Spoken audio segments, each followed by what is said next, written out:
सगळ्यांना नमस्कार. मी आहे प्रिया आणि आज आपण बघणार आहोत छोट्या छोट्या खुशखुशीत आणि कुरकुरीत मिनी चकल्या.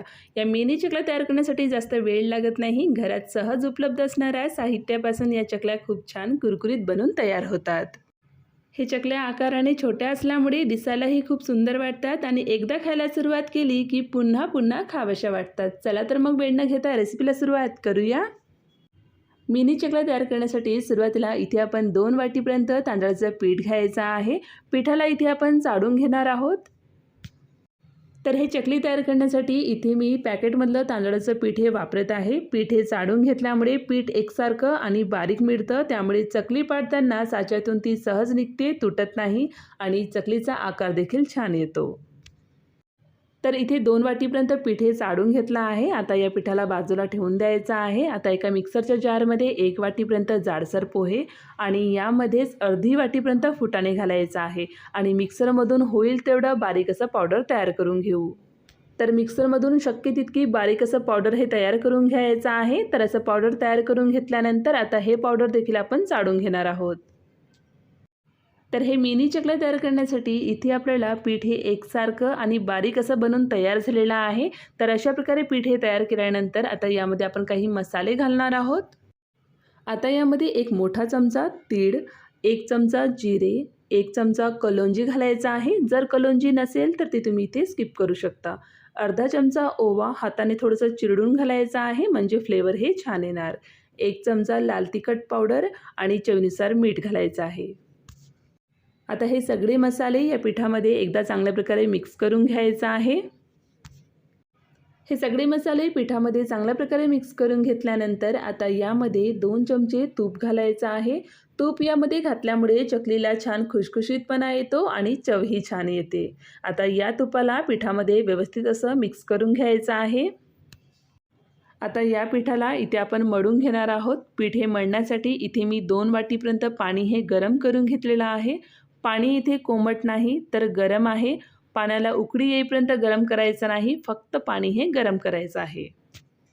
आता या पिठामध्ये थोडं थोडं पाणी घालत चमच्याने व्यवस्थित मिक्स करून घ्यायचं आहे. पाणी गरम असल्यामुळे सुरुवातीला हाताने मिक्स न करता चमचाचा वापर इथे आपण करत आहोत. तर पाणी एकदम जास्त घालायचं नाही, गरजेनुसार थोडं थोडं पाणी घालत इथे आपण पीठ हे तयार करणार आहोत. तर अशा प्रकारे पीठ हे तयार केल्यानंतर आता यावरती झाकण लावून 10 मिनिटासाठी हे ठेवून द्यायचं आहे. तर 10 मिनिटानंतर यावरील झाकण हे काढून घ्यायचं आहे. पीठ इथे थंड झालेलं आहे. आता आपण हे हाताने मळून घ्यायचं आहे. तर चकलीचं पीठ हे खूप घट्ट किंवा खूप सैल न ठेवता मऊ आणि सहज चकली पाडता येईल असं हे तयार करून घ्यायचं आहे. जर इथे पीठ हे घट्ट वाटत असेल तर यामध्ये थोडंसं गरम पाणी घालून पिठाला चांगल्या प्रकारे मळून घ्यायचं आहे. तर हे बघा, चकलीसाठी आपल्याला अशा प्रकारे पीठ हे तयार करून घ्यायचं आहे. तर हे पीठ मळण्यासाठी जेवढं पाणी आवश्यक होतं तेवढंच पाणी मी इथे वापरली आहे. थोडंसं पाणी उरलेलं आहे. आता आपण हे बाजूला ठेवून देऊ. आता चकलीच्या साच्याला आतमधून थोडंसं तेल लावून घ्यायचं आहे. त्यामध्ये तयार केलेलं पीठ हे भरून घेणार आहोत. पीठ हे साच्यामध्ये भरून घेतल्यानंतर साचा व्यवस्थित बंद करून घ्यायचा आहे. आता इथे एक बटर पेपर घ्यायचा आहे आणि या बटर पेपरवरती हलकं तूप लावून घ्यायचं आहे.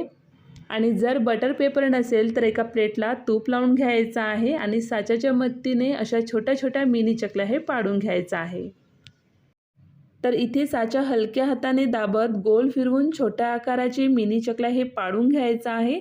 चकलीचं शेवटचं टोक हलक्या हाताने दाबून चिकटवून घ्यायचं आहे, म्हणजे तळताना चकली हे सुटणार नाही. तर अशा प्रकारे मिनी चकल्या हे तयार करून घ्यायचं आहे. तर असं चकल्या तयार करून घेतल्यानंतर आता आपण हे तळून घेणार आहोत. आता इकडे कढईमध्ये तेल हे गरम करून घेतलं आहे. तेल योग्य प्रमाणात गरम झाल्यानंतर त्यामध्ये एक एक करून चकल्या हे सोडायचं आहे.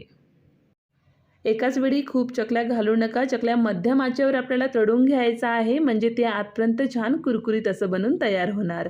एका बाजूने छान तळल्या की अलगद पलटून दुसऱ्या बाजूनेही तळून घ्यायचं आहे.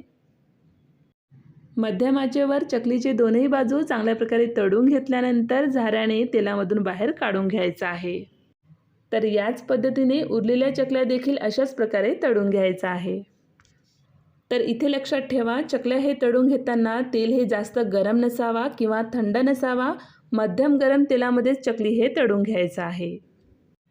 तर हे बघा आपली खुशखुशीत आणि कुरकुरीत चकली इथे बनून तयार झाली आहे. तांदळाचं पीठ, पोहे आणि भाजलेली चणा डाळ वापरून अगदी सोप्या पद्धतीने आपण ही चकली तयार केली आहे. तर हे बघा चकलीचा रंगही किती सुंदर आला आहे आणि ती एकदम कुरकुरीत असं तयार झाली आहे. चहासोबत खायला तर ही एकदम मस्त लागते. तर तुम्ही सुद्धा ही रेसिपी नक्की करून बघा आणि तुम्हाला कशी वाटली ते कमेंट्समध्ये नक्की सांगा. पुन्हा भेटूया अशाच एका नवीन रेसिपीसोबत. धन्यवाद.